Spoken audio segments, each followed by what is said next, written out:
plaintiff, Holly Huss, does in-home sex toy parties.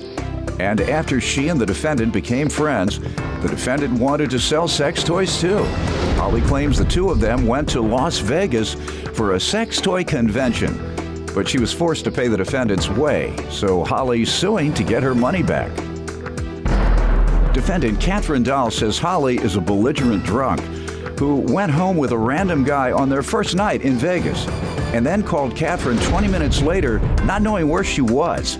Catherine claims while in Vegas, Holly threatened to assault her, and she's countersuing for harassment. Start with you. All right, first thing I have to say is what happens in Vegas does not stay in Vegas. It either ends up on Facebook. I better stop then, huh? It ends up in Facebook. I haven't been in Vegas in a while. Amir, on the other hand, my son, he went this weekend. It's dangerous. He got in trouble with his girlfriend, but go ahead.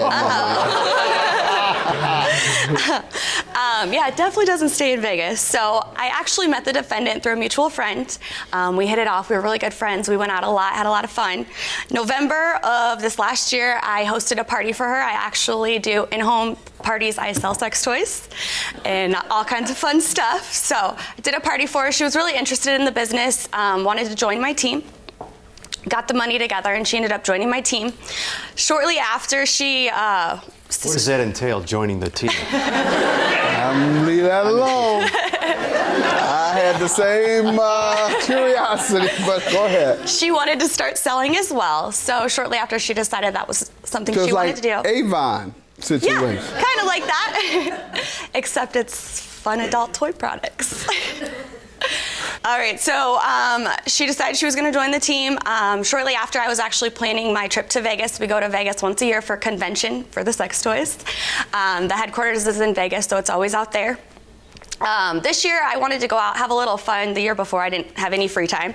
So I was going to go out with a group of friends. Pretty much everyone fell through except Katie and I. No one had the money or the time to go. So I went ahead and got it set up. Little did I know that I was going to be forking out the tickets for her drunken fest, which it was mine as well. So there were just random little things I asked. You all were drinking excessively?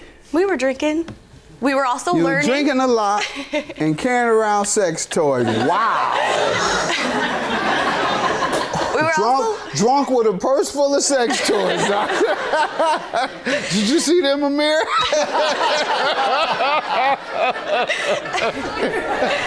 All right. Before we get to the details of the trip and what was agreed to in terms of paying, let me allow her to give some background. Well, Your Honor, this girl is a belligerent drunk. The whole time. Oh. She goes out, she gets so drunk, she blacks out, she passes out, has no idea what's going on. Pretty sure that's not true. Goes home with random men. Actually, my witness has found her outside of the bar in our hometown with her dress up to her chin, passed out. They could not get her up to walk. The first time we were in Vegas, she went home with some guy and called me 20 minutes later. I guess it doesn't stay in Vegas, like you said. I guess not. These are things that I'm surprised. You're not supposed to tell all of this. But I'm learning, so. She didn't tell your secrets of Vegas. I'm just showing, that's a bad friend to leave me in Vegas when I've never been there before. That's not okay. And then she calls me 20 minutes later because she had no idea where she was. She was at some gas station and she was high off who knows what, and the cops are pulling up. That so she was is not freaking true. out. Yes, it is, Holly. How would you remember? So how did the trip end? It was horrible. I don't ever want to go back to Vegas because of her. She made me cry almost every day because she was harassing me, complaining at me for not having money. I told her in the first place I could not afford to go. We're going to get to that. We're going to get to the money issues, but is that the only thing that made the trip miserable? No, she made it so the other girls didn't want to talk to me. She tried physically hitting me our last day there. I had to lock myself in the bathroom for 20 minutes, called my mom crying on the phone because I didn't know what to do. Can I pop in there? Yeah. Sounds like they ran out of batteries.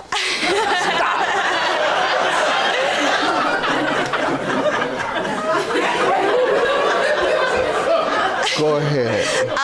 I will say I did threaten to punch her in the face. I quickly retracted because I have too much going for myself to put myself in jail.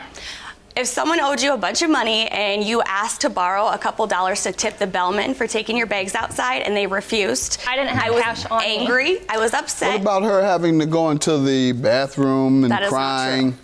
That's all not right. true. Dole says she was in the bathroom crying because her batteries were dead. That what you said?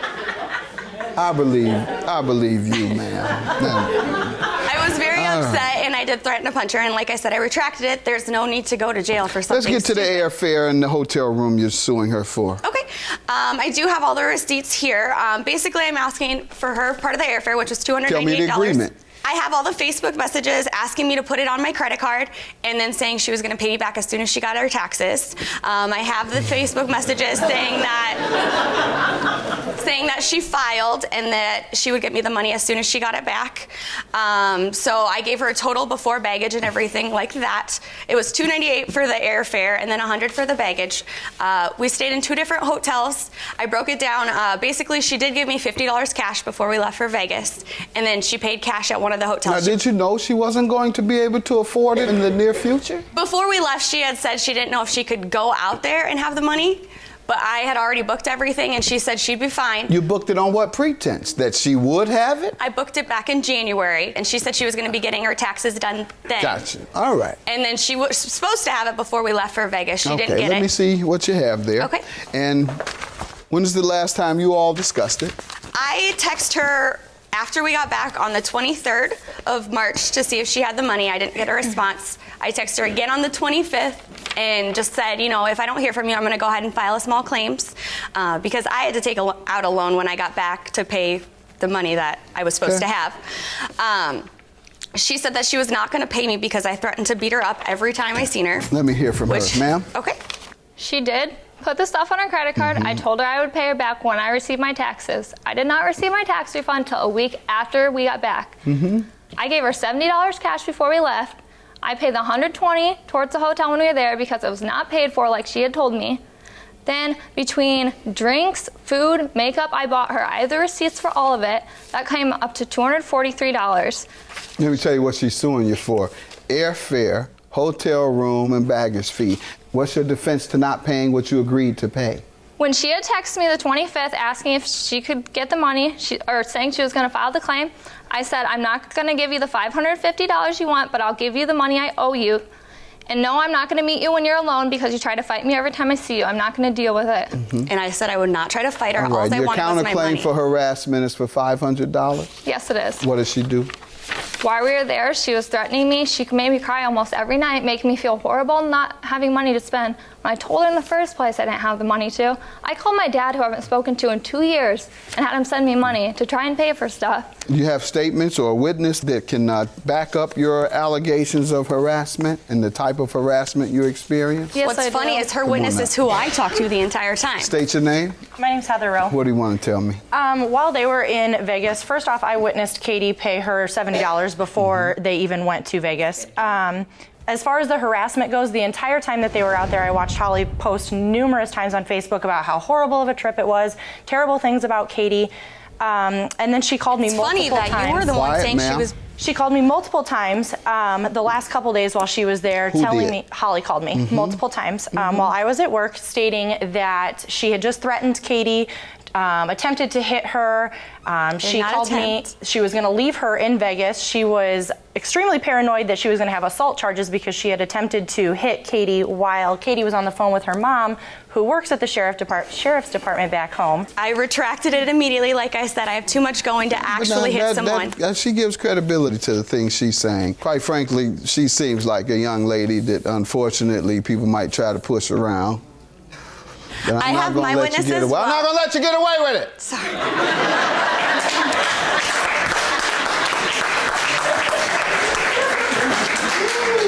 I'm going to grant you your $490. She wants $500 for her harassing experience. I'm going to grant her $490. $490 for you, $490 for you. Have a good day.